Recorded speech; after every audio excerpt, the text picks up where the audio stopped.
Donc en quelques mots, moi je suis Laura Marchand, je suis ingénieure de recherche pour le projet Mathlight et je suis responsable de la plateforme de criblage à haut débit, Cynthia, qui est portée par le projet. Moi j'ai commencé par un DUT de chimie après le bac, donc ça dure 2 ans.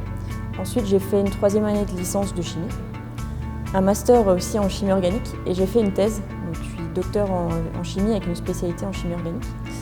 J'ai fait un postdoc à Strasbourg, plutôt en chimie médicinale. Et puis j'ai intégré le projet Mathlight il y a 1 an et demi en tant qu'ingénieur recherche.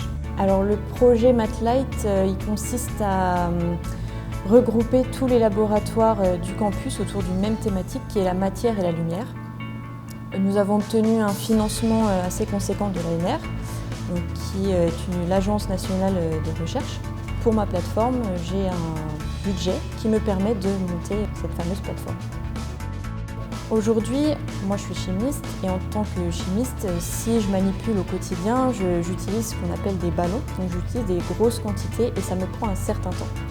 L'intérêt de faire une synthèse automatisée, c'est de gagner du temps, minimiser les réactions et donc d'utiliser moins de réactifs.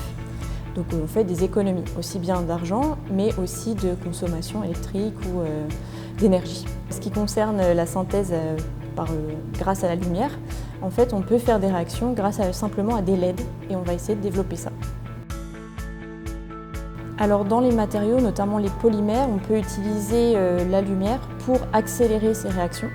Donc en fait, ça nous permet d'utiliser des énergies vertes puisqu'on utilise une plaque de LED, donc ça consomme très peu. Et rien que la longueur d'onde qu'on choisit, donc la longueur d'onde c'est par exemple la couleur, le bleu a une longueur d'onde, le rouge a une autre longueur d'onde, et notre œil le perçoit comme ça. Et cette longueur d'onde, le bleu par exemple va faire telle réaction rapidement, sans trop d'efforts de notre part. Le rouge fera une autre réaction, etc. Ça permet d'activer les molécules. Un polymère, souvent, c'est un assemblage de beaucoup de molécules entre elles. Et par exemple, cet assemblage va donner ce qu'on connaît de façon plus classique, le plastique, le PVC. Ça fait un peu des gels. Par exemple, même pour les ongles, le semi-permanent, c'est du gel et c'est du polymère. Les défis pour cette plateforme, c'était déjà d'équiper tout le laboratoire qui était vide, d'acheter un robot. Et ça, c'est une connaissance qu'on n'avait pas, puisque c'est très rare actuellement d'avoir des robots qui réalisent les pesées dans un laboratoire. Donc on n'avait pas cette connaissance, il fallait donc qu'on se renseigne, qu'on choisisse, qu'on fasse un choix dans la gamme qui est proposée par les industriels. Ça, c'était un défi. Ensuite, il fallait aussi tout ce qui est encore derrière moi, c'est-à-dire les grosses boîtes à gants. C'est des boîtes qui permettent d'avoir une atmosphère inerte. Et du coup,